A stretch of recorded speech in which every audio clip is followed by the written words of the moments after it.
Je prends 135. J'ai commis beaucoup d'erreurs. J'en commets encore et j'en commettrai toujours. Mais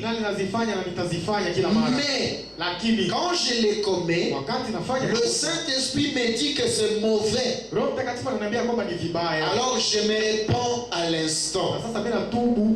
Seigneur, pardonne-moi. Je ne voulais pas le faire. Aide-moi maintenant. Et je vais de l'avant. La même chose. En effet, aussitôt que cela sort de mes lèvres, si nous confessons nos péchés, il est juste pour nous les pardonner. Est-ce vrai? Le diable dit, tu sais quoi? Je vais te le dire. Tu devrais faire une certaine chose et tu ne l'as pas faite. Oui, oui, tu as péché, n'est-ce pas? Et je dis, j'ai confessé cela. Eh bien, je te dis, non, Satan, ne me parle pas. Non, non, j'ai la foi parfaite en celui qui m'en parlait. Si je confesse mes manquements, il me pardonnera. Alors, je les confesse. Éloigne-toi simplement de moi. Je ne veux rien savoir de toi. De toute façon, donc, va simplement ton chemin. Lorsque Dieu nous donne le Saint-Esprit, c'est une robe identique à tout le monde. Au point que cela couvre votre habillement naturel. Vous ne pouvez pas, disons, votre habillement est caché par le Saint-Esprit. Qu'il soit bon ou mauvais, tous vous êtes pareils. Au point qu'il n'y a personne qui dira je suis mieux habillé que l'autre. Si tu viens avec ta veste, la veste est engloutie par le Saint-Esprit. Si tu viens par les haillons, le Saint-Esprit couvre tout cela. De façon que celui qui est mieux habillé et celui qui est mal habillé, tous vous êtes identiques. Et là, il n'y a pas de classe sociale dans l'église. Oh non, nous sommes les mamans kilo, nous on est le papa, je ne sais pas quoi. Tout cela n'existe pas dans l'église de Dieu. Quand vous voyez une église où on fait la discrimination, les mieux habillés sont mis devant et les mal habillés sont mis derrière. Sachez que cette église-là n'a pas le Saint-Esprit. Parce que Dieu, lui, il donne le même Saint-Esprit aux riches tout comme aux pauvres. Est-ce que vous comprenez quelque chose? Avant d'avancer, j'ajoute ceci. Dans Jésus-Christ est le même hier, aujourd'hui, éternellement. Le 15 mai 58, paragraphe 23. Mais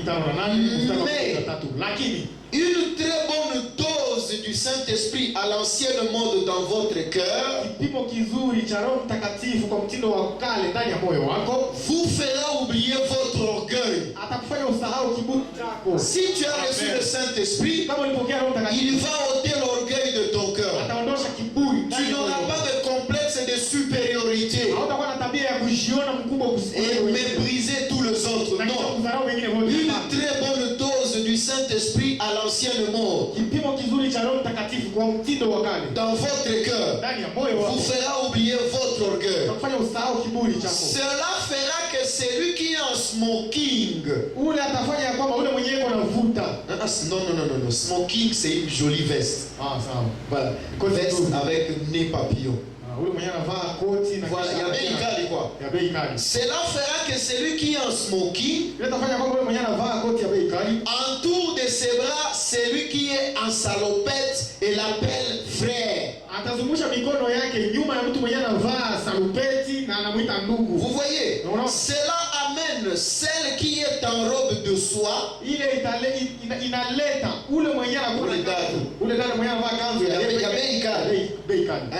Entouré de ses bras celle qui est en calico. C'est-à-dire un tissu de calico comme ce qu'on met dans la rue. Donc, quand c'est l'élément de Saint-Esprit qui est dans le cœur, il ne regarde pas votre accoutrement, mais il regarde qui est dans l'autre identique à celui qui est en lui. Cela amène celle qui est en robe chère, entourée de ses bras celle qui est habillée en habit moins cher, et l'appeler sœur. Cela fait en vous quelque chose qui va au-delà de la conception intellectuelle. C'est la naissance de l'esprit qui vit dans le cœur humain. J'ajoute la porte du cœur. Le 12 mars 1960, paragraphe 23. Si vous pensez que vous dépassez les voisins, que vous roulez dans la meilleure voiture, ou que vous prenez le meilleur repas, que vous vous habillez mieux que le voisin, alors vous êtes prétentieux. Alors Jésus quittera ses cœurs par la même porte par laquelle il est entré. Lorsque vous avez l'orgueil, lorsque vous êtes prétentieux et négligez les autres, le Saint-Esprit quitte votre cœur. Jésus quitte votre cœur. Oh, ces jours de choses fantastiques, des simulations fantaisistes. Je suis heureux d'avoir un peuple qui a un cœur soumis, au point que Jésus peut entrer et être Seigneur, Dieu, Sauveur et Contrôleur. Lorsque vous faites entrer Jésus dans votre cœur, tout l'orgueil sortira. Et je vous dirai ce que cela vous fera. Un bon baptême du Saint-Esprit à l'ancienne monde fera qu'un bleu de travail. Un bleu. Donc un bleu c'est un boulet. C'est-à-dire quelqu'un qui vient juste de commencer quelque chose, qui n'a rien. Et un smoking, mettre les bras l'un autour de l'autre et s'appeler frère. Cela fera qu'une robe de calico et une robe en soie s'embrassent, s'appela sœur.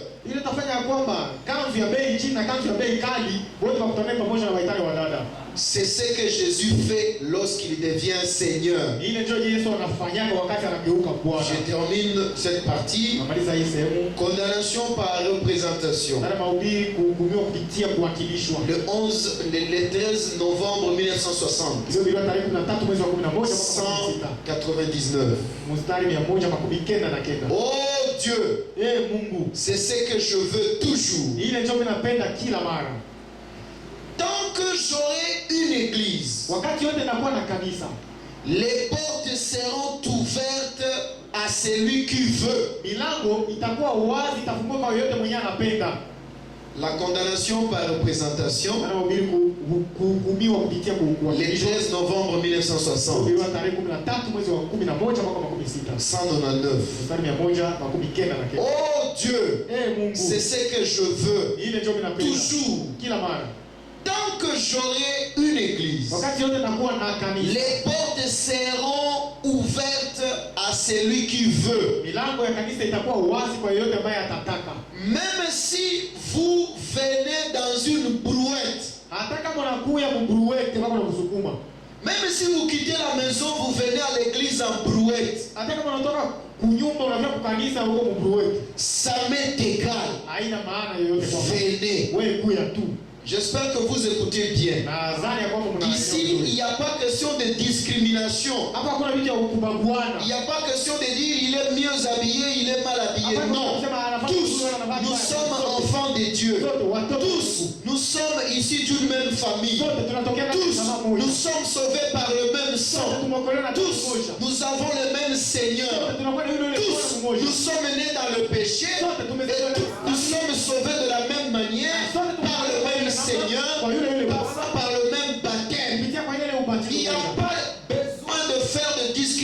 discrimination. Que je sois présent ou pas. Ne faites jamais de discrimination ici. Est-ce que vous me comprenez? Même si vous venez dans une brouette, ça m'est égal. Venez. Même si vous portez votre salopette, ça m'est égal. Je vais vous dire une chose.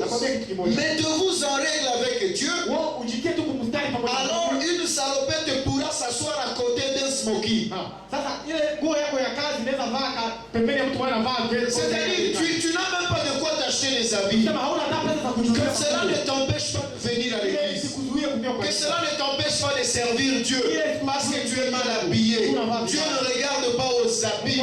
Dieu regarde à la détermination du cœur. Et quand le cœur est sauvé, peu importe ce qui est à l'extérieur, ce qui est à l'intérieur influencera petit à petit ce qui est à l'extérieur. Et je peux vous dire que Jésus est capable de changer vos habits en rayon en quelque chose de super. Mais d'abord qu'il soit là à l'intérieur. Que ça commence à partir de l'intérieur. Ils se donneront l'accolade et ils s'appelleront frères. Certainement qu'ils le feront. Certainement ils le feront.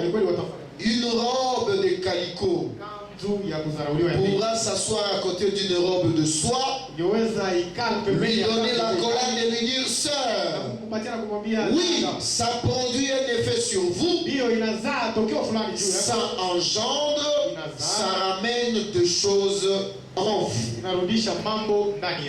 Amen. C'est ce que nous avons vu hier. Mais il y a aussi un autre élément que nous avons vu. Aujourd'hui, nous sommes dans un monde où on parle vaccin à gauche, à droite, au nord, au sud. Et depuis notre naissance, nous savons que les vaccins existent. Il y a des vaccins prénatals qu'on donne à la femme. Il y a des vaccins qu'on donne aux enfants qui ont atteint un certain âge. Et pour les Européens, il y a des vaccins anti-polio. Il y a des vaccins anti-malaria et tout. Les vaccins ont toujours existé. Et c'est là que j'ai dit que je vais vous tirer un peu les oreilles. Aujourd'hui, il y a quelque chose qui circule, faisant croire que les vaccins contre le Covid. Non, mon frère, c'est ça la marque de la bête. C'est faux. Ce n'est pas ça la marque de la bête. La marque de la bête n'est pas un vaccin. La marque de la bête, comme je l'ai dit, ce n'est pas un numéro qu'on écrit quelque part. Non, ce n'est pas quelqu'un qui viendra avec 666 ici. Non, ce n'est pas ça. Ce n'est pas non plus un numéro de téléphone qui se termine par 666. Sinon, il y en a beaucoup alors qui ont la marque de la bête. Si c'était le numéro de téléphone. Vous voyez, même dans votre Bible, vous pouvez voir, il y a une page numéro 666. Ça existe, non? Oui, vous pouvez voir dans votre Bible. On n'a pas sauté ça. Ça existe dans la Bible. Moi, je l'ai ici. 666. Chez moi, ça correspond à Ésaïe 38. Qu'est-ce que j'ai dit? Ésaïe 39, pardon. 666. Ici, c'est quoi? Non, continue. C'est ici. Non, ça c'est 656. 661, 663, 600. Voilà. Lui, ça correspond à Psaume 119. Donc chacun peut voir dans sa Bible et il va comprendre que ce n'est pas question d'une certaine numérotation. Mais la marque de la bête, c'est un enseignement. C'est pour ça que la Bible a dit, ça sera quelque chose écrit sur le front. Ce n'est pas quelque chose qui est écrit de visible comme ça. Mais sur le front, c'est ici qu'il y a le cerveau. Et l'intelligence et la connaissance se trouvent dans le cerveau. La marque de la bête, c'est un enseignement que Rome va imposer. Et cet enseignement, ça sera la Sainte Trinité. Et quiconque n'appliquera pas la Sainte Trinité, et c'est-à-dire quiconque n'acceptera pas l'enseignement de la Sainte Trinité,